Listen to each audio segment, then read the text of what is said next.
বাংলাদেশে বহু মানুষ প্রত্যেক দিন প্রতারিত হচ্ছে জাল দলিলের কারণে।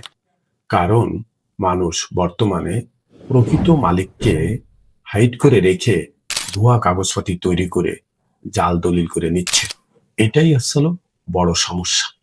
এগুলো আইনের বৈধতা পাবে না। বাংলাদেশে ভূমি আইনে সুস্পষ্টভাবে বলা আছে যে আপনার বৈধতা তখনই হবে যখন আপনার কাছে উক্ত জমির সমস্ত কাগজপত্র সিএস এসএ আরএস বা দলিল প্রমাণাদি সবকিছু আপনার কাছে থাকবে, তাহলে আপনি এই জমির প্রকৃত মালিক হবেন। উদাহরণস্বরূপ, রফিক সাহেব বিদেশে থাকেন। বিদেশে থাকা অবস্থায় তার এক আত্মীয় তার এই জমিতে থাকেন।